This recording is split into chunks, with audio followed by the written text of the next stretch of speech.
সহায়ক প্রযুক্তির ব্যবহার অটিজম বৈশিষ্ট্য সম্পন্নদের অধিকার।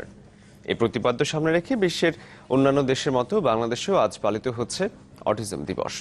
আসার কথা হলো, গেল 10 বছরে দেশে অটিজম নিয়ে সচেতনতার হার বেড়েছে প্রায় দ্বিগুণ।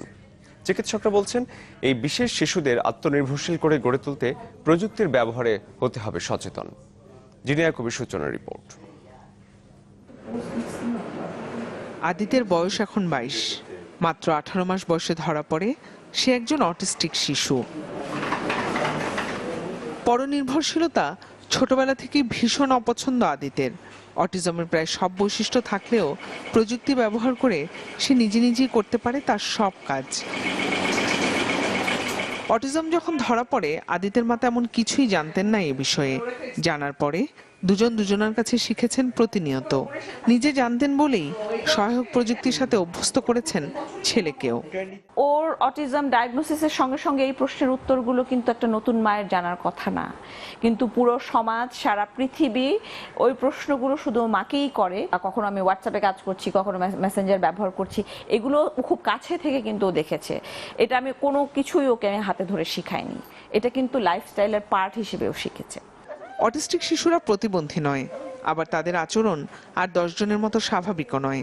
এই শিশুরা অনেকেই কথা বলতে পারে না, কিন্তু বোঝে সবই। মানুষের নেতিবাচক আচরণ তাদের উপর বিরূপ প্রভাব ফেলে। বেশিরভাগ ক্ষেত্রেই যার ভুক্তভোগী হয় মায়েরা। আমি বলতেছি যে বাচ্চা সমস্যা, কিন্তু ওটা ওকে দেখে তো কেউ বুঝতেছে না। বুঝতেছে হয়তো বাসা থেকে ওরকম কিছু শিখতেছে না, এই জন্য বাচ্চা এমন হয়েছে। আমাকে শুনতে হয় কথা। তো একে তো বাচ্চা এমন, তো এটা তো একটা মার জন্য সবচেয়ে কষ্টের জায়গা। তখন ওই জায়গাটা আরো বেশি হয়ে যায়।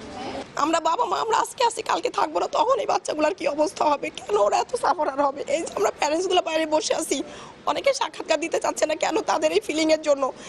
এমন লক্ষণকে চিকিৎসা বিজ্ঞানের ভাষায় বলা হয় অটিজম। মূলত অটিজম হলো মস্তিষ্কের স্বাভাবিক বিকাশের একটি প্রতিবন্ধকতা। ঠিক কী কারণে অটিজম সমস্যা দেখা দেয় তা জানা যায়নি আজও। তবে চিকিৎসকরা বলছেন, সঠিক পরিচর্যা পেলে এই শিশুরাও পারে স্বাভাবিক জীবনযাপন করতে। আমরা চাইছি সকলে যেমনভাবে প্রযুক্তি ব্যবহার করে, আমাদের অটিজম আক্রান্ত শিশু ও ব্যক্তিরাও যেন এই প্রযুক্তিটা ব্যবহারে পিছিয়ে না পড়ে, সেইটা নিয়ে একটা চিন্তা করা হচ্ছে, কারণ এটা তাদের অধিকার। এদেরকে যদি আমরা কোনো এরকম একটা প্রযুক্তি দিয়ে দিতে পারি, তাহলে বাবা মারা কিন্তু এই অ্যাপগুলা দেখে তাদের যে ব্যবহারগত সমস্যা সেগুলোকেও তারা কমব্যাট করতে পারে। এই বিশেষ শিশুদের সেবা দিতে সরকারি ও বেসরকারি উদ্যোগে গড়ে উঠেছে নানা বিদ্যালয় সহ অসংখ্য প্রতিষ্ঠান। তাদের বিকাশে সহায়ক প্রযুক্তি ব্যবহারের পরামর্শ অটিজম বিশেষজ্ঞদের। জিনিয়া কবির সূচনা, চ্যানেল 24, ঢাকা।